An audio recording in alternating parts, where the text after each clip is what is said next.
बच्चों, CBSE board ने 2026 के एग्जाम्स के लिए क्वेश्चन पैटर्न को चेंज कर दिया है। अब नए पैटर्न को समझ के आपको तैयारी करनी होगी। अगर पुराने पैटर्न से ही आप तैयारी करते रहे तो कई बच्चों को झटका लग सकता है, फेल भी हो सकते हैं। अभी जो क्वेश्चंस हैं उनको 3 मेजर कैटेगरीज में उन्होंने डिवाइड कर दिया है।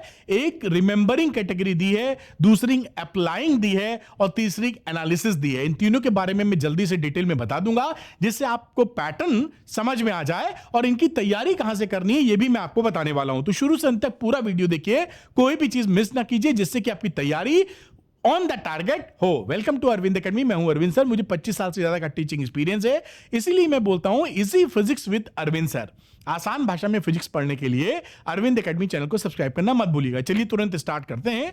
तो देखिए, ये इनका सर्कुलर रहा है, इसमें डिटेल दिया हुआ है काफी कुछ, कितने कितने मार्क्स के क्या पूछे जाएंगे। इसको मैं सरल भाषा में एक्सप्लेन करूंगा, यहां से एक्सप्लेन करूंगा तो आप बोर हो जाएंगे। तो चलिए, उससे पहले हम लोग ये देख लेते हैं कि भाई आपके जो बोर्ड में जो पेपर आएगा उसमें कितने नंबर के कैसे टोपोग्राफी किया, कौन से क्वेश्चंस, किस कैटेगरी के क्वेश्चन कितने आएंगे। तो आपको जैसा मालूम है कि एमसीक्यू आएगा, एक एक नंबर के 12 क्वेश्चन आने वाले हैं।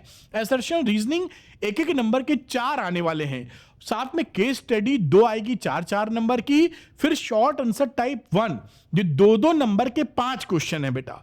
फिर शॉर्ट आंसर टाइप 2 ये 3-3 नंबर के 7 क्वेश्चंस हैं। उसके बाद लॉन्ग आंसर टाइप क्वेश्चन है जो 5 नंबर का रहता है, 3 क्वेश्चंस 5-5 नंबर के, और इसमें आपको इंटरनल चॉइस भी मिलती है। नॉर्मली एक न्यूमेरिकल मिलता है, एक बड़ा सवाल मिलता है।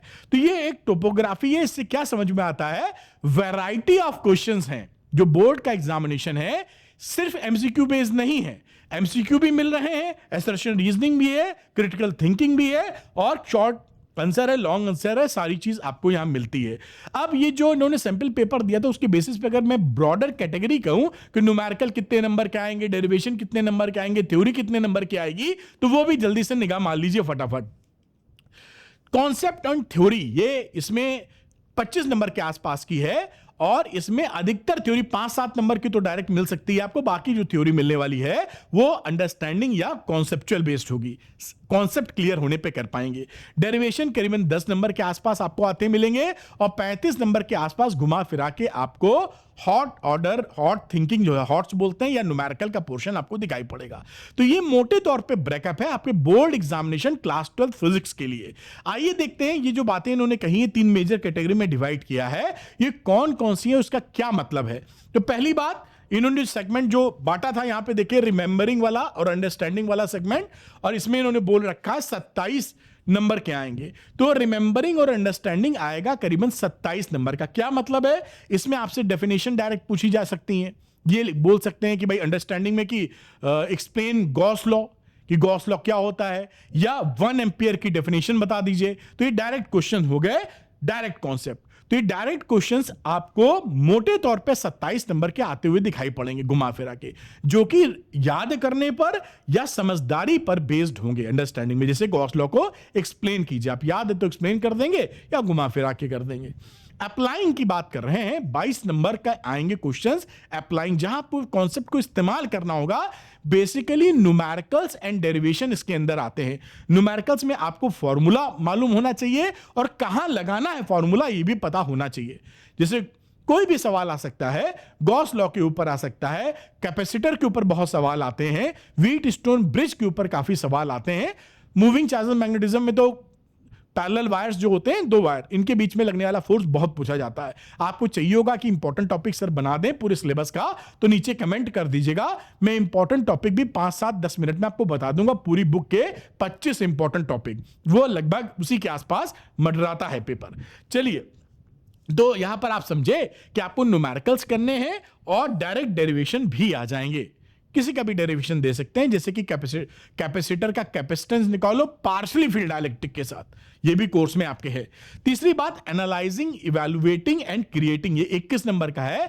इसमें हॉट्स टाइप क्वेश्चन होंगे, ग्राफ भी पूछे जाएंगे आपसे, रीजनिंग भी होगी, असर्शन रीजनिंग के पार्ट इसमें आ जाएगा, केस स्टडी भी इसके अंदर मिलेगी और जस्टिफिकेशन भी कि ऐसा क्यों होता है। जैसे कि एक ये क्वेश्चन बड़ा फेमस है, अगर आपसे पूछ ही लूं, कमेंट करके बताइएगा, ये बल्ब लगा है इसमें, है ना, और ये बैटरी से आप ग्लो कर रहे हैं। अब इसके अंदर अगर आयरन की रॉड, ये आयरन की रॉड है, अगर हम इसके अंदर इंसर्ट कर दें तो इस बल्ब की ग्लोइंग पर क्या फर्क पड़ेगा? क्या ये बढ़ जाएगा, तेज ग्लो करने लगेगा, या इसको आयरन की रॉड इसके अंदर डालने पर ये बल्ब की ब्राइटनेस कम हो जाएगी, धीमा ग्लो करेगा या ज्यादा ग्लो करेगा ये डालने पर? ये बड़ा इंपॉर्टेंट क्वेश्चन है। देखते हैं कि आप में से कितने बच्चे सही जवाब इसका दे पाते हैं। खैर, तो ये 3 कैटेगरीज यहां बनी। अब सवाल ये उठता है कि सर इन 3 कैटेगरीज को अगर हम जान भी गए तो बेस्ट मेथड क्या है प्रैक्टिस करने का? तो बेस्ट मेथड स्कोर करने का है, प्रैक्टिस करने का। आप 10 साल के पीवाईक्यूज जरूर लगाएं, स्पेशली 2025 के जरूर लगाएं, क्योंकि 2025 के थोड़ा सा डिफिकल्ट पेपर ज्यादा था, तो वो जो क्वेश्चंस हैं वो लगाएंगे तो और आप रेडी हो पाएंगे एग्जामिनेशन के लिए, बोर्ड एग्जामिनेशन के। तो बोर्ड एग्जाम की रेडीनेस के लिए 2025 के तो लगाइए और पूरी कोशिश कीजिए कि 10 साल के पीवाईक्यूज लगाइए। कई बुक्स मार्केट में आती हैं जिसमें गलत सॉल्यूशन दिया होता, किसी का मैं यहां दिखा नहीं सकता क्योंकि अपना काम किसी की बुराई करना नहीं है। अच्छी बुक्स की बात कर रहा हूं, मतलब कुछ पब्लिशर की शुरुआती नाम लिख देता हूं, है ना, तो ये आप पकड़ सकते हैं। अब आप समझ लीजिए M फॉर क्या होता है, E फॉर क्या होता है, O फॉर क्या होता है, A फॉर क्या होता है। तो इसमें से कई गलतियां रहती हैं, तो ध्यान से आप करिएगा जिससे गलत कॉन्सेप्ट आप ना सीखें। दूसरी बात, एनसीईआरटी को कतई इग्नोर मत कीजिएगा।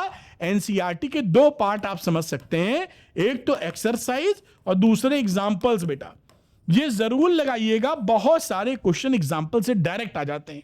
तो एक्सरसाइज और एग्जाम्पल बहुत ज्यादा नहीं है, अभी एग्जैक्टली मुझे नंबर मैं भूल गया हूं, मोटे तौर पे 300 के आसपास होंगे सब मिला के, 284 या 294 थे जैसा याद आ रहा है, एक्सरसाइज और एग्जाम्पल मिला के। तो ये और 10 साल के पीवाईक्यूज और करीब करीब पूरे बुक के डेरिवेशन अप्रॉक्सीमेटली 130 डेरिवेशन के आसपास हैं। इतना काम अगर आप कर लेते हैं तो आप रेडी हो जाएंगे नए पैटर्न के हिसाब से भी फोड़ने के लिए। अगर आप ये कर रहे हैं तो बड़ी अच्छी बात, लेकिन कई बच्चों को इसकी प्रैक्टिस एक जगह नहीं मिलती, तो इस प्रॉब्लम को भी मैंने सॉल्व कर दिया है, जैसे एक ही जगह करेक्ट 100% करेक्ट आप प्रैक्टिस कर पाएं। और ये मैं आपके लिए ऑल इन वन कोर्स मैंने इसलिए बना दिया है, जिसमें आप देखें 10 साल के पीवाईक्यू 2025 के भी इंक्लूडेड हैं उसके अंदर। वीडियो की बात कर रहा हूं, एनसीईआरटी एक्सरसाइज एग्जांपल के वीडियोस और डेरिवेशन के 130 वीडियो, ये मैंने एक ही जगह एक कोर्स में डाल दिया है, बहुत ही इकोनॉमिकल फीस में, जिससे कि हर बच्चा इसको ले सके। तो अगर आप प्रैक्टिस करना चाहते हैं तो ऑल इन वन कोर्स ले सकते हैं, जो 95% दिलाने में बहुत मदद करेगा।